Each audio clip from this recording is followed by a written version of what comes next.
बात बेबाक में फिर से एक बार आपका स्वागत है। आज हम बात करेंगे बीजेपी के नेता डॉक्टर सुब्रमण्यम स्वामी से, जो कि एक मल्टी डायमेंशनल नेता हैं। पुराने जनसंघी रह चुके हैं, अर्थशास्त्र के अच्छे जानकार के रूप में माना जाता है, प्रोफेसर रह चुके हैं। लेकिन एक उससे भी ज़्यादा एक अहम बात है कि कानून की डिग्री न होने के बावजूद भी उन्होंने कई सारे ऐसे मुकदमे कोर्ट तक पहुंचाए हैं, मामले को पहुंचाए हैं जो राष्ट्र हित से जुड़ा हुआ था। पिछले यूपीए सरकार के भी कई सारे ऐसे मामले थे जिनको डॉक्टर स्वामी ने कोर्ट तक पहुँचाया था। आज उनसे हम बात करेंगे। डॉक्टर स्वामी, बात विभाग में आपका स्वागत है। हम शुरू करते हैं सबसे पहले बीजेपी के बारे में। कल ही एक बड़ी घटना आपकी पार्टी में हुई है। आपके 3 साल पुराना जो अलायंस पार्टनर था हरियाणा जनहित कांग्रेस, उसने आपका साथ छोड़ दिया है। कई सारे आरोप लगाए हैं आपके ऊपर, धोखेबाजी का आरोप लगा है आपकी पार्टी के ऊपर। आपकी पार्टी कहती है कि वो बिना सेना के सेनापति थे। पिछले 2 सीट उनको आपने चुनाव में लोकसभा में दिया था, दोनों हार गए, उनके एमएलए भी चले गए। तो चुनाव ठीक एंड चुनाव से पहले आपका एक अलायंस जा रहा है, अब से अलग हो गया। कितना असर देखते हैं आप? वैसे तो मैं ये मानता हूँ कि जब कोई गठबंधन छोड़ता है तो उसकी जो बातें होती है वो घृणा से भरी हुई बातें होती है, उसमें मैं कोई तर्क देखता नहीं हूँ। और ये छोड़ने के समय अब अंदर रहकर अब लड़ें तो एक दूसरे तरीके से हम उस आलोचना को लेते हैं। पर जब आपने छोड़ दिया है और तो फिर उसके बाद बुराई करें तो लोग सोचेंगे कि वो आप कहीं और जाने के लिए रास्ता बना रहे हैं। कहा यह जा रहा है कि वो हरियाणा में आधी सीटें मांग रहे थे, 45 सीटें मांग रहे थे। मुख्यमंत्री के तौर पर कुलदीप बिश्नोई जो हजका के अध्यक्ष हैं, वो चाहते थे कि बीजेपी उनको मुख्यमंत्री के तौर पर प्रोजेक्ट करे। ये दोनों चीज़ें नहीं हो पा रही थी, इसलिए उन्होंने पार्टी छोड़ दी। हाँ, कुछ भी बात हो सकती है, मैं नहीं जानता हूँ। मैं व्यक्तिगत जो भी परिचय से जानता हूँ वो एक सूझबूझ के व्यक्ति हैं। मुझे आश्चर्य हुआ जब मैंने पेपर में देखा कि छोड़ दिया उन्होंने। अब हरियाणा में तो परंपरा है कि इधर से उधर होना। एक बार भजन लाल जो थे वो हमारे मुख्यमंत्री थे और उन्होंने सारी कैबिनेट को इंदिरा गांधी के घर में खड़ा करके एक साथ उन्होंने किया। तो ये आया राम गया राम भी हरियाणा से शुरू हुआ। तो वो दुखी होकर गए हैं और उसके बाद जो आलोचना करते हैं उसको तो हम गंभीरता से नहीं लेंगे। तो क्या हरियाणा में आप अकेले चुनाव लड़ेंगे? हम तो कई जगहों में मैं पक्ष में हूँ कि हम अकेला लड़ें। कई जगहों में मजबूरी से लड़ कर के हमें इतनी कामयाबी मिली कि हम अपने इतिहास में कभी अपेक्षा नहीं की। जैसे बंगाल में 18% वोट मिल गया, 4 सीट जीत गए। मेरे से एक तृणमूल कांग्रेस एमपी ने बेट लिया कि मैं लाइफ टाइम आपको रसगुल्ला भेजूंगा यदि आपको 1 सीट से ज़्यादा मिले तो। मैंने कहा 4 मिलेंगे, 4 ही मिल गए। और 18% तमिलनाडु में भी हम अकेला लड़ेंगे तो निश्चित तौर पर बड़ी कामयाबी। एक भूख है हमारी, नया तबका जो युवा वर्ग है वो राष्ट्रवादी बन गया है और उसको एक आत्मविश्वास हो गया कि हम इस देश को महान बना सकते हैं, दुनिया के नंबर 1 बना सकते हैं। वो भूख में एक ही निकट पार्टी है, वो है बीजेपी। तो हम समझते हैं कि आज की परिस्थिति में इस वर्ग का फ़ायदा उठाने के लिए, इस वर्ग का अपने आकर्षित करने के लिए हम लोगों को अकेला ही लड़ना चाहिए।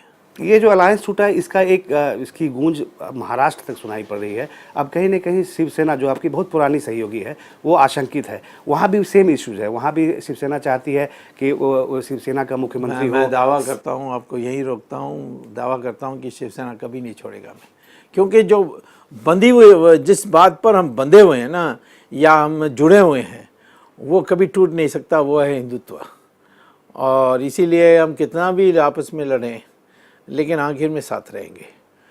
और ये हाँ, गैर सैद्धांतिक तरीके से सिर्फ वोट के उसको इकट्ठा करने की दृष्टि से जब होते हैं ना तब टूटने की संभावना होती है।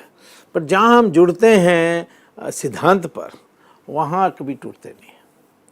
डॉक्टर स्वामी, आपके 3 वरिष्ठ नेता वाजपेयी जी, मुरली मनोहर जोशी और लाल कृष्ण आडवाणी, जिनको पृथ्वी पुरुष कहा जाता है बीजेपी में, उनको आप लोगों ने साइडलाइन कर दिया। एक मार्गदर्शक मंडल बना दिया गया। ये लोग फाउंडर मेंबर थे बीजेपी के, तो ऐसा क्यों हुआ? अब देखिए, मार्गदर्शक मंडल में प्रधानमंत्री नरेंद्र मोदी भी मेंबर है और भूतपूर्व अध्यक्ष हमारे राजनाथ सिंह भी मेंबर हैं, उसके साथ ये 2 लोग हैं। तो मैं तो समझता हूँ कि इसको कहना कि कोई रिटायरमेंट होम है ऐसे जैसे मीडिया में आ रही है, ये तो सही नहीं है। और दूसरा है कि जब हम किसी को एक उम्मीदवार बना देते हैं एक सर्वोच्च पद के लिए, जैसा प्रधानमंत्री के पद में, तो मैं तो समझता हूँ कि ज़्यादा अच्छा होगा कि हम उनको छोड़ दें, उनको पूरा छूट दे दें कि जिसको बनाना बना लो, क्योंकि ये सारी जिम्मेदारी तो तुम्हारी ऊपर ही आएगी। विफल होंगे तो आप ही को दोषी ठहराया जाएगा। तो मैं तो कहता हूँ कि ना उन्होंने कुछ कहा है, ना मुरली मनोहर जोशी ने कुछ टिप्पणी की है, ना अडवाणी जी ने कुछ कहा है। मैं दोनों से व्यक्तिगत मिलता हूँ, तो मेरे व्यक्तिगत बातों में भी नहीं कहा है। ये का अनुमान लगाई गई कि भाई ये ठीक है। मैं तो समझता हूँ कि अब मुझे लोकसभा की टिकट किस कारण से नहीं दिया गया वो मैं जानता हूँ, परंतु मैंने बुरा नहीं माना। मुझे मंत्री नहीं बनाया, ये मैंने बुरा नहीं माना। नाम तो आपका काफ़ी चला था। वो तो ठीक है, मैं जानता भी हूँ कि ऐसे आखिर वक्त में कटा भी, ये भी जानता हूँ। तब भी मैं इस राय का हूँ कि हम एक लक्ष्य के लिए लड़ रहे हैं, और उस लक्ष्य में जो देशद्रोही लोग इकट्ठे हो गए थे यूपीए में, उनको किसी तरीके से सत्ता से हटाना है, और उनको किसी हालत में प्रोत्साहित नहीं करना है, उनके साहस को बढ़ाना ही नहीं है। आपस में हम लड़ेंगे तो उनकी साहस बढ़ेगी। तो मैं कभी कभी अपने जो यंग लोग हैं उनको मैं जब उनको संबोधित करता हूं तो मैं तब कहता हूं, देखो गोडसे ने महात्मा गांधी को मारा, हत्या की, और उसके भाषण को सुनकर जो कोर्ट में लोग उपस्थित थे वो रोने लगे, उतने प्रभावित हुए। लेकिन उसका परिणाम क्या हुआ? परिणाम ये हुआ कि जिस कारण से उन्होंने महात्मा गांधी की हत्या की, उसी कारण के विपरीत शक्तियों की मजबूती हुई। जो कह रहे थे कि महात्मा गांधी की जो सेक्युलरिज्म है मुझे पसंद नहीं थी, अब सब उसके बाद जवाहरलाल नेहरू अधिकृत होकर आए और वो तो सुपर सेक्युलर थे।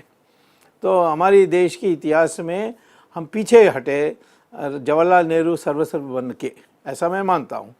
इसी प्रकार से जयचंद की भी कारण थी, उसकी अपमान उसके दामाद कर रहे थे, लेकिन आखिर में उन्होंने रास्ता बनाई मोहम्मद गोरी के लिए, और 400 साल उसमें हमारी इतिहास गायब हो गई। आपके सरकार का जो नई सरकार आई है, आपकी पार्टी की सरकार आई है, नरेंद्र मोदी लेड जो गवर्नमेंट है, इसके 100 दिन पूरे होने वाले हैं। आप कैसे आकलन करते हैं? मुझे तो बड़ा आशा लगती है जिस तरीके से इन्होंने काम किया। मुझे बड़ा प्रशंसा हुई जब उन्होंने पाकिस्तान के साथ टॉक्स को रद्द किया। ये जो जवाब देने का, उत्तर देने का राजनीति में बहुत आवश्यक होता है। उन्होंने पड़ोसी देशों के साथ जो जोड़ा, श्रीलंका के साथ हमारी वो कितने खिन्न हो गए थे, बट आज मोदी के कारण निकट आने लगे। एशिया का एक, लेकिन पाकिस्तान तो दूर हो गया। आपने आखिरी समय में बातचीत आपने बंद करा दी, 2 घंटे का नोटिस दिया एम्बेसडर को। पाकिस्तान में हमें क्या प्रॉब्लम है कि वहाँ 4 सरकारें हैं, एक सरकार नहीं है। एक नवाज शरीफ का है, उसके साथ बातचीत करने में कोई दिक्कत नहीं होती, परंतु वो कुछ निर्णय नहीं कर पा रहे, कर भी नहीं सकते। फिर है आर्मी का, फिर है ISI का, फिर है ये मुल्लाओं का। अब एक लहर चल रही है वहाँ इराक़ से पाकिस्तान तक, जो वहाबी सुन्नी मुस्लिम आंदोलन जिसको खलीफत कहते हैं, वो ख़तरनाक है। और उसमें वहाँ जो नागरिक समुदाय है पाकिस्तान का, वो दुखी होकर यहाँ भी आते हैं लोग मुझसे मिलने के लिए। वो दुखी हैं, वो कहते हैं कि हमारा हल क्या होगा कि ये सारे मुल्ला लोग और मिलिट्री लोग सरकार को हासिल कर लें। ये सरकार जब आई थी और नवाज शरीफ को जब बुलाया गया था, तो हालांकि वो सार्क देश के सभी देशों को जो राष्ट्राध्यक्ष उनको बुलाया गया था, लेकिन नवाज शरीफ ने हामी भरी आए, तो एक उम्मीद बंधी थी कि भारत पाकिस्तान का रिश्ता जो है बेहतर होगा। जो मीटिंग हुई प्रधानमंत्री के साथ, नरेंद्र मोदी जी के साथ, दोनों प्रधानमंत्रियों की जो हैदराबाद हाउस में मीटिंग हुई, उसमें तय किया गया कि दोबारा बातचीत करने के लिए फॉरेन सेक्रेटरी लेवल पर बातचीत होनी चाहिए। लेकिन हुर्रियत के नेता तो पिछले 2 दशकों से मिलते आ रहे हैं। जब कोई भी पाकिस्तान का कोई लीडर यहाँ आता था, कोई ब्यूरोक्रेट वहाँ से आया, तो हुर्रियत के नेता उनसे मिला करते थे। ये एक परिपाटी चली आ रही थी। मेरी राय है शिष्टाचार होता कि पाकिस्तान हमसे पहले पूछ ले। जैसे अभी श्रीलंका से तमिल के पार्टीज आए थे, हमने श्रीलंका के प्रेसिडेंट को अवगत करा दिया था कि ये आ रहे हैं, इनको हमें मिलने से आपको कोई आपत्ति तो नहीं है। उन्होंने कहा कि कोई आपत्ति नहीं है। इसी प्रकार से इनको भी कहना चाहिए था। और ये तो देश का विघटन चाहते हैं ये जो हुर्रियत के लोग हैं। पहले करते थे तो मैं तो वो दोबारा दोहराना नहीं चाहता हूँ वो इतिहास। जवाहरलाल नेहरू यूनाइटेड नेशन में चले गए थे, उनको किसने अधिकार दिया था? क्योंकि कैबिनेट में तो रेजोल्यूशन नहीं पास किया, वहाँ तो सरदार पटेल बैठे थे, ये डरते थे जवाहरलाल नेहरू, तो उसको पूछे बिना, उसको जानकारी दे बिना वो यूएन में चले गए, जो सिरदर्द आज भी बना हुआ है। तो मैं समझता हूँ कि ये शिष्टाचार को भंग किया उन्होंने और इससे नीयत खराब है ऐसा लगता है, और इसीलिए जो नरेंद्र मोदी ने किया ठीक किया। डॉक्टर स्वामी, हम दोस्त अपने हिसाब से रख सकते हैं, लेकिन पड़ोसी अपने हिसाब से नहीं बदल सकते हैं। तो ऐसी स्थिति में हम कैसे रिश्ता सुधारें? पड़ोसी भी बदल सकते हैं, पड़ोसी की सरकार बदल सकती है, पड़ोसी की मंशा बदल सकती है। मुझे लगता है कि आज पाकिस्तान को ये समझना चाहिए कि 4 बार तुमने युद्ध किया और मेज पर जीते, मैदान पर हारे, इस बार दोनों पर हारेंगे आप, उसके बाद पाकिस्तान ठीक होगा। पाकिस्तान आज उसकी मंशा ऐसे बन गई है, उसको ठीक करने के लिए बातचीत से नहीं हो सकती, मेरी राय। मैं तो ये भी नहीं पसंद कर रहा था कि हम बातचीत करें उनसे। अब नवाज शरीफ को बुलाना तो शिष्टाचार है, सार्क कंट्री के सदस्य हैं, उनको छोड़ नहीं सकते, परंतु इसके लिए उनके साथ समाधान बातचीत से कभी नहीं हो सकता है। कश्मीर हमारा अटूट इतिहास है, जो हिस्सा इन्होंने कब्जा करके बैठे हैं उसको हमें वापस लाना है। कैसे लाएंगे? उसको लिए युद्ध करना पड़ेगा, उसकी तैयारी। दोनों स्टेट, भारत और पाकिस्तान दोनों न्यूक्लियर पावर स्टेट है, ऐसे में न्यूक्लियर पावर से कुछ नहीं होता है। और बम फेंकने के लिए पाकिस्तान को हिम्मत है? वो तो फिर पाकिस्तान का अस्तित्व खत्म हो जाएगा। हमारे भले 10 करोड़ लोग मर जाएं, लेकिन पाकिस्तान नहीं रहेगा उसके बाद। नुकसान तो हमारा भी उतना ही होगा ना। नुकसान क्या? देखें, मैं नुकसान के कारण युद्ध ही नहीं करें, ये तो फिर तो आपने भगवद गीता पढ़ा ही नहीं। यही तो अर्जुन कह रहा था, मैं अपने परिवार का क्यों नुकसान करूं? नुकसान अपना भी होगा, मैं ये टुकड़ा टुकड़ा लेकर मैं क्या राज करूंगा? यही तो कहा उन्होंने। ये जो एक बीमारी है अर्जुन की, वो आज भी हमारे लोगों में लगी हुई है। तो भगवद गीता का पाठ जैसे सुप्रीम कोर्ट के जज ने कहा, उसको अनिवार्य करना पड़ेगा। चलिए डोमेस्टिक इश्यूज़ पे आते हैं। देखिए 100 दिन होने वाले हैं सरकार के, महंगाई अभी तक नहीं घटी है, जबकि महंगाई बहुत बड़ा पोल प्लैंक था। सामाजिक शुचिता की बात की गई थी, कई सारे ऐसे चार्ज। हाल फिलहाल में कल की ही बात है, आपके रेल मिनिस्टर जो हैं गौड़ा साहब, उनके बेटे पर जिस तरह का आरोप लगा। तो महंगाई एक बड़ा इंपॉर्टेंट इशू है, उसको गवर्नमेंट अभी तक एड्रेस नहीं कर पाई है। देखिए, ये सवाल अर्थशास्त्री को नहीं पूछना चाहिए, क्योंकि मैंने आज तक कभी 2 अर्थशास्त्री एक मत देखा नहीं। तो मैं तो दूसरे रास्ते से करता, और मेरा तो वैसे सफलता की तो रिकॉर्ड है। मैंने ये जो सारा आर्थिक सुधार लाने के पहल तो मैंने किया था। फिर नरसिम्हा राव ने मुझे आमंत्रित किया उनके सरकार में, एक कमीशन बिठा करके मुझे कैबिनेट रैंक भी दिया था। तो चंद्रशेखर की सरकार के टाइम पर हमने इसको शुरुआत की थी। तो लेकिन हर अर्थशास्त्री को लगता है कि मेरे रास्ते ही ठीक है। अब जेटली ने मुझसे तो नहीं पूछा कि कौन से रास्ते से महंगाई को कंट्रोल करना। पार्टी के वरिष्ठ नेता आप राय दे सकते हैं। पार्टी में इसमें मीटिंग ही नहीं हुई ना। मैं आपको देना चाहिए है, होगा आगे होगा, पक्का होगा, ये नहीं ऐसा नहीं चलेगा। परंतु जिस रास्ते से उन्होंने किया, मैं तो गवर्नर जो है वो तो अमेरिका का क्या कहते हैं हुक्म मानने वाला आदमी है, उसको बैठा दिया। वो रोज़ हमारे ब्याज की रेट को रेज करते रहता है।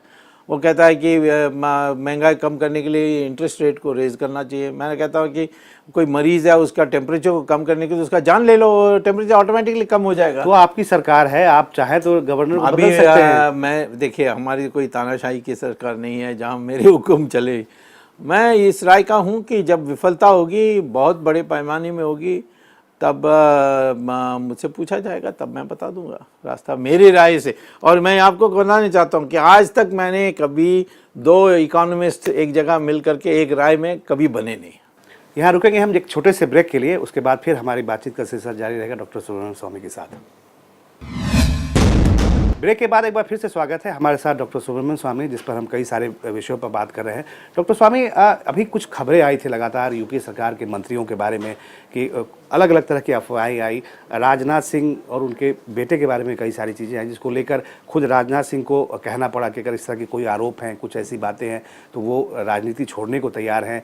पार्टी अध्यक्ष की तरफ से एक लंबा चौड़ा बयान आया, पीएमओ ने भी सफाई जारी की। क्या वजह है, कौन ऐसे लोग हैं जो इस तरह की अफवाह फैला रहे हैं? ये तो मैं नहीं जानता कौन है। वैसे गृह मंत्री को तो पता होना चाहिए, क्योंकि उनके पास सारा इंटेलिजेंस सारा है, और जब वो कहते हैं तो इसके माने सच है। कहा यह भी जा रहा है कि आपकी पार्टी में जो सरकार बनी हुई है उसमें नंबर 2 को लेकर झगड़ा है, कहीं मंत्री आपस में इस तरह की बातें भी आ रही है आपके विरोधी की तरफ से। नंबर 2 तो बेकार की बात है, क्योंकि नरेंद्र मोदी लंबा चलेंगे। उनका स्वास्थ्य अच्छा है, उनकी आचरण अच्छा है, उनकी जो रहन सहन है वो शुद्ध है। तो नहीं, नंबर दो वो की पार्टी सरकार में प्रधानमंत्री के बाद नंबर 2 का कोई मतलब ही नहीं है। उस पोजीशन को लेकर आज के अखबारों के अनुसार तो ये तय हो गया है कि नंबर 2 कौन है। ये तो आज आया है कि जापान में जब जाएंगे तो राजनाथ ही उसमें बैठेंगे। आपका एक और बड़ा इंपॉर्टेंट इशू आपने कई बार रेज किया है ब्लैक मनी को लेकर, जबकि आप संसद में बहस के दौरान ही आपकी पार्टी के एक सांसद ने कहा कि निशिकांत दुबे, दुमका से हैं वो सांसद, उन्होंने साफ तौर पर कहा कि सरकार जो भी कोशिश कर ले, ब्लैक मनी विदेशों से भारत नहीं आ सकता। आप कहते हैं कि आप 2 महीने में ले आएंगे, कैसे ले आएंगे? देखिए, पार्लियामेंट के मेंबर को यानी स्वाधीनता है कि वो अपने विचार रखें, उसको मैं बुरा नहीं कभी मान सकता। हाँ, ये कोई तृणमूल कांग्रेस के कह दें कि जब तक पृथ्वी है तब तक बलात्कार बने रहेगा, जब तक सूरज चांद है तब तक बलात्कार चमकते रहेगा, ये इस तरीके के यानी अभद्र विचारों को तो हम स्वीकार नहीं करते। आपने सर एक और बात कही जो बहुत सारे अर्थशास्त्रियों को, बहुत सारे राजनेताओं को नहीं पच पा रही है। आप कहते हैं इनकम टैक्स को एबॉलिश कर देना चाहिए। सरकार पैसा कहाँ से लाएगी फिर? यही तो ना कि जिनको अर्थशास्त्र नहीं पता है वही ऐसे बोलते हैं। तो कैसे आएगा? कुल मिलाकर के इनकम टैक्स का रेवेन्यू है 2 लाख करोड़, और ये 10% भी नहीं है हमारी राजस्व का। दूसरा है कि मैं 2G स्पेक्ट्रम को अपने मनमानी से बांटूँ ना, लेकिन नीलाम से मैं बांटूँ, तो मुझे तो उसमें 2 लाख करोड़ तो छोटी सी 2G में ही मिल जाती है। अब 3GB का होगा, 4GB होगा, 5GB होगा। और अब ये कोयला का आवंटन के रद्द करने वाले हैं सुप्रीम कोर्ट। उन्होंने संकेत तो दे दिया, इलीगल करार दे दिया। इलीगल तो करा दिया, तो फिर कैंसिल भी करना होगा, तो सरकार को टाइम दे रहे हैं कि तुम एडजस्ट कर लो उस तक। तो ये होने के बाद इसकी करेंगे तो 11 लाख करोड़ मिलेगा आपको।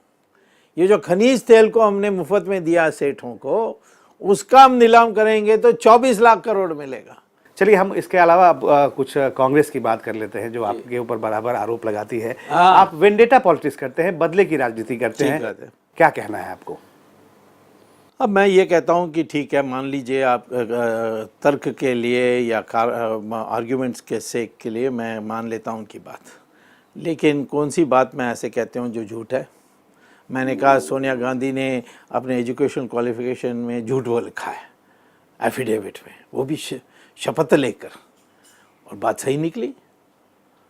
और कहते हैं इसको वेंडेटा है या पर्सनल है। ये कैसा पर्सनल है? तुम्ही ने एक उम्मीदवार के नाते आपने एक एफिडेविट फाइल की थी इलेक्शन कमीशन में, जहां आपने कहा कि कैम्ब्रिज यूनिवर्सिटी से मुझे इंग्लिश में डिग्री मिली है और आप 5वीं क्लास पास नहीं है, तो मुझे पोल खोलना अधिकार नहीं है। एक बात भी बता दीजिए जब मैंने गलत बात कही है या गलत इन्फॉर्मेशन दी है। मैं तो इतनी शोध करके, अनुसंधान करके मैं छांट के रखता हूँ। मैं कई चीज़ें जानता हूँ, मैं बाहर नहीं निकालता हूँ, क्योंकि मैं समझता हूँ कि ये पर्सनल है, मैं क्यों करूँ? किसी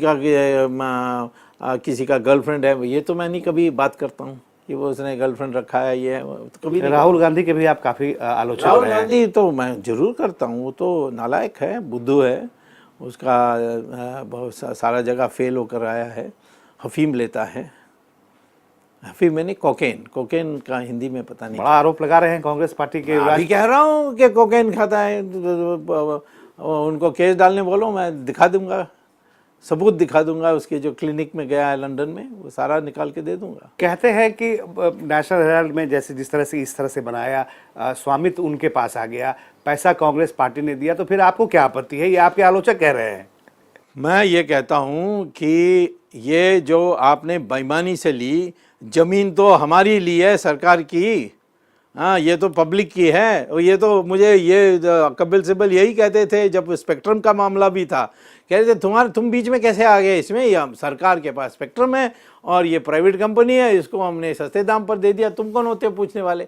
तो सुप्रीम कोर्ट ने क्या कहा कि स्वामी कहना सही है, ये जो है स्पेक्ट्रम ये देश की संपत्ति है, जैसे कोयला है, उसका भी यही कहा है कि कोयला तुम्हारे कोई प्राइवेट डील नहीं हो सकता, ये पब्लिक इंटरेस्ट इसमें है कि इसमें जो सही कीमत है ये सरकार को मिलनी चाहिए। तो इसी प्रकार से मैं कह रहा हूँ कि आपको सस्ते दाम पर ज़मीन दिया है तो आपका कर्जा के कारण न्यूज़पेपर नहीं चला सकते हो, तो फिर ये संपत्ति दे दो सरकार को, कह दो कि इसको आप बेचकर अपना जो हिसाब है ले लो और हमें बाकी वापस कर दो। ये करना चाहिए था। या कांग्रेस पार्टी को कहते हैं कि हम ये ज़मीन जो है वो आपको दे रहे हैं, तुम इसको 90 करोड़ के बराबर की ज़मीन है या बिल्डिंग है 90 करोड़ की, उसका ले लो, ऐसा कुछ करते, उन्होंने नहीं किया। अच्छा, दूसरी बात है कि यंग इंडियन में राहुल गांधी ने हमें एक जर्नलिस्ट को ईमेल भेजा कि हम कतई अखबार नहीं छापेंगे, और वो बनी अखबार छापने के लिए। तो ये कंपनी आपने कैसा ले लिया जिसका आप अखबार नहीं चला सकते? अखबार से कोई मतलब नहीं है, न्यूज़पेपर से कोई मतलब। हाँ, उसके मेमोरेंडम ऑफ एसोसिएशन में देख लीजिए, कहीं यंग इंडियन का अखबार छापने का कोई लक्ष्य नहीं है। कांग्रेस पार्टी एक और आरोप लगा रही है, जितने सारे आप योजनाएं जो नई सरकार लेके आ रही है, जैसे कल जो प्रधानमंत्री जन धन योजना है, आप लगातार जिस तरीके से हमलावर रहे, आप राजनीतिक आरोप जो हमला किया इस तरह कांग्रेस पार्टी में, कांग्रेसी जानना चाहते हैं कि आखिर आपकी अदावत क्या है, क्यों आप ऐसा करते हैं? आपने शशि थरूर पर भी आरोप लगाया, शशि थरूर ने उसके पत्नी को जहर दिया गया था, जबकि जांच अभी जारी है। हाँ, मैंने तो होम मिनिस्टर को लिखा, उसने कहा कि हम SIT बैठाने वाले के लिए सोच रहे हैं अभी, तो मैं अभी मिलने वाला भी हूँ उनसे इसके संबंध में। देखिए, वो महिला एक नागरिक थी हमारी देश की, उसकी जीवन उसकी मूलभूत अधिकार थी, उसको किसी ने छीना है तो हम लोगों को पता होना चाहिए किसने किया, उसको सज़ा मिलनी चाहिए। क्या वजह, कुछ आपने कुछ नहीं, मेरे पास तो पता है कि वो IPL भी था और एक दो और बातें भी थी जिसका वो खुलासा करने वाली थी, उसने ऐसी जर्नलिस्ट को बता दी जो सोनिया गांधी को सीधा बता दी। अब घबराहट हो गई इसमें। अब देखिए, मैं कहता हूँ कि ऑटोप्सी रिपोर्ट देखेंगे, मैंने देखा, मुझे किसी ने दिखाया वीडियो, उसके सारे बदन में चोट है, इंजेक्शन का मार्क है, यहाँ जैसे किसी ने उसका मुंह खोल के जहर डाला जैसा है, पेट में रक्त भरा हुआ है, जिसके माने हेमरेज हुआ है, हेमरेज पॉइजन से ही होता है। तो ये सारी बातों के फिर, और वो कहती है कि शशि थरूर कहता है कि मैं आया वापस शाम को 7:30 बजे, तभी पता है। अब टेलीफोन रिकॉर्ड्स तो दूसरा कहता है, वो पड़ा हुआ है दिल्ली पुलिस के पास। तो इस पर जांच होनी चाहिए, ऐसा हम नहीं छोड़ेंगे। डॉक्टर स्वामी, बहुत बहुत धन्यवाद आपका। आपने बड़ी बेबाकी से अपनी तमाम बातें रखी हमारे इस प्रोग्राम बेबाक बात में। हम आपके स्वस्थ जीवन के लिए शुभकामना देते हैं, ईश्वर करे आप चिरायु हों। तो ये थे हमारे साथ बीजेपी के वरिष्ठ नेता डॉक्टर सुब्रमण्यम स्वामी, जिन्होंने बेबाक बात में अपनी तमाम मुद्दों पर बड़ी बेबाकी से अपनी राय रखी। अगले अंक में हम फिर एक बार किसी नए शख्सियत से मिलेंगे, तब तक मुझे दीजिए इजाज़त। नमस्कार।